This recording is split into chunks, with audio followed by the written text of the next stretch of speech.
We talked earlier in the report about foreign threats to the U.S., to the upcoming U.S. election, I should say, but national security threats won't end when the election does. Between dual overseas wars, rising competition with China, and a struggle to find consensus on the southern border, the next president will be tasked with handling many of the issues facing the national security officials in his administration. CBS News national security contributor Sam Vinograd joins me now. She's a former assistant secretary for counterterrorism at the Department of Homeland Security. Sam, thank you for joining us. We have a debate coming up, too, so these issues will be presented in June, I hope, anyway, to the candidates. Let's start with Israel. How do the two differ in their policies with respect to that?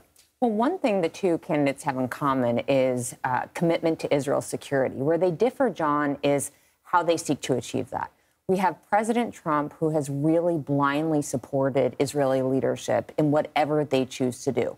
President Biden has made extremely clear that his commitment to Israel is ironclad, but he has not been afraid to tell Israeli officials like Prime Minister Netanyahu when he, for example, disagrees with going into Rafah or wants to see more humanitarian aid go in. At the same time, President Trump and President Biden, former President Trump and President Biden differ when it comes to what President Biden believes should be a two-state solution to the Israeli-Palestinian conflict.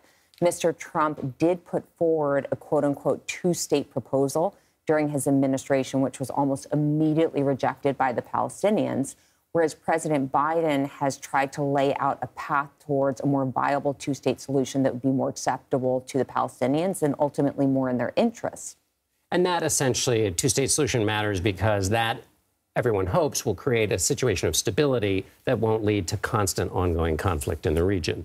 President Biden and his national security team, and I was a part of that, do see a two-state solution as ultimately in the security interests of the Israeli people and the Palestinian people. There is an assessment. We heard, for example, Secretary Blinken make comments that Hamas is reconstituting, that the current status quo is breeding so many security vulnerabilities for Israel that it isn't sustainable, whereas Mr. Trump has instead really tried to not listen to Palestinian demands for statehood, really tried to diminish security and humanitarian assistance to the Palestinian Authority. So that would be different than what we're seeing today under the Biden administration. Let's zoom all the way over to China, another challenge that the next president will face, as the current one does, of course. What's the biggest mistake that whoever's in office could make in the next term? Well, just here at home, as a former Homeland Security official, if we see a repeat of the frankly racist rhetoric about the China virus and tropes about Asia as we are engaged in strategic competition with China, that will likely have security implications here in the homeland. So I worry about Mr. Trump coming back into office and using language somehow loosely related to our strategic competition in China that could intentionally or unintentionally reverberate with security implications in the U.S. As we look overseas, John, I do worry about comments about Taiwan that Mr. Trump has made and whether a Trump administration would come to the defense of Taiwan if the People's Republic of China chose to move against it. In the long term, if China feels emboldened to really take what it wants, that won't stop with Taiwan. And the People's Republic of China needs to understand what red lines are so that they don't become increasingly aggressive globally. And finally, the Homeland Security issue that's on a lot of voters' minds is the border, of course.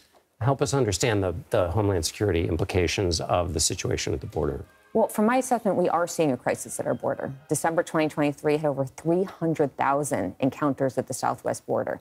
Law enforcement is being overwhelmed. There's a humanitarian catastrophe unfolding.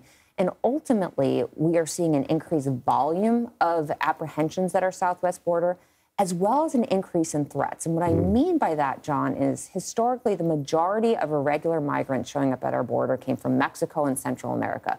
We are now seeing a much broader range of countries of origin. And with that, we do assess that terrorists may seek to exploit irregular migration pathways to, for example, push operatives into the United States or bad actors to exploit those vulnerabilities more generally. And that's why, for whomever is president, in 2025 and beyond, we need to really invest in screening and vetting capabilities to keep the bad guys out and need to work with countries all around the world to try to stop their citizens from showing up at the southwest border in the first place. Sam Vinograd, thanks so much for being with us, Sam.